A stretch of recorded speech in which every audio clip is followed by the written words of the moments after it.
भीम में कैसे आया था 10,000 हाथियों का बल।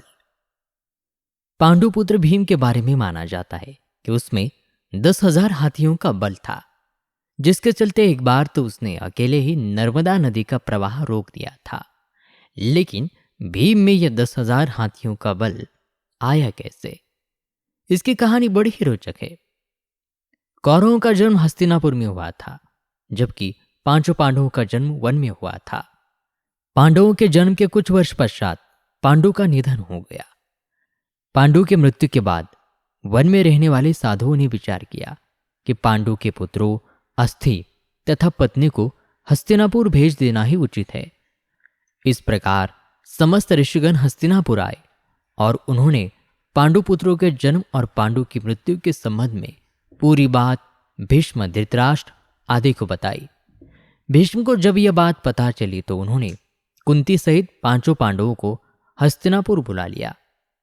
हस्तिनापुर में आने के बाद पांडवों के वैदिक संस्कार संपन्न हुए। पांडव तथा कौरव साथ ही खेलने लगे। दौड़ने में, निशाना लगाने तथा कुश्ती आदि सभी खेलों में भीम सभी धृतराष्ट्र पुत्रों को हरा देते थे। भीमसेन कौरवों से होड़ के कारण ही ऐसा करते थे, लेकिन उनके मन में कोई वैर भाव नहीं था।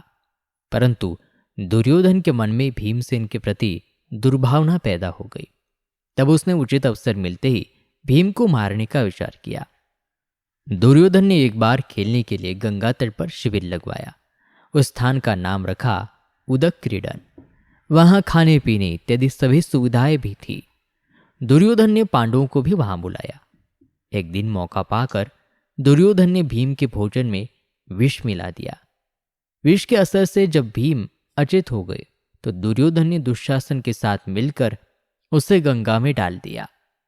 भीम इसी अवस्था में नागलोक पहुंच गए। वहां सांपों ने भीम को खूब डसा, जिसके प्रभाव से विष का असर कम हो गया।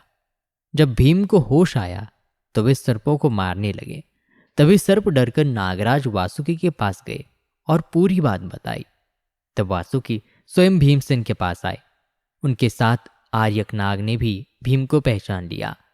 आर्यकनाग भीम के नाना का नाना था। वे भीम से बड़े प्रेम से मिले। तब आर्यक ने वासुकी से कहा कि भीम को उन कुंडों का रस पीने की आज्ञा दी जाए जिनमें हजारों हाथियों का बल है। वासुकी ने इसकी स्वीकृति दे दी।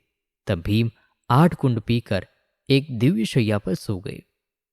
जब दुर्योधन ने भीम को विष देकर गंगा में फेंक दिया तो उसे बड़ा हर्ष हुआ। शिविर के समाप्त होने पर सभी कौरव और पांडव भीम के बिना ही हस्तिनापुर के लिए रवाना हो गए। पांडवों ने सोचा कि भीम आगे चले गए होंगे। जब सभी हस्तिनापुर पहुंचे तो युधिष्ठिर ने माता कुंती से भीम के बारे में पूछा। तब कुंती ने भीम के न लौटने की बात कही। सारी बात जानकर कुंती व्याकुल हो गई। तब उन्होंने विदुर को बुलाया और भीम को ढूंढने के लिए कहा। तब विदुर ने सांत्वना दी और सैनिकों को भीम को ढूंढने के लिए भेजा। उधर नागलोक में भीम 8वें दिन रस पच जाने पर जागे। तब नागों ने भी भीम को गंगा के बाहर छोड़ दिया। जब भीम सही सलामत हस्तिनापुर पहुंचे तो सभी को बड़ा संतोष हुआ। तब भीम ने माता कुंती और अपने भाइयों के सामने दुर्योधन द्वारा विष देकर गंगा में फेंकने तथा नागलोक में क्या क्या हुआ यह सब बताया। युधिष्ठिर ने भीम से यह बात किसी और को नहीं बताने के लिए कहा। और इसी के साथ भीम में 10,000 हाथियों के बल की यह कहानी समाप्त होती है।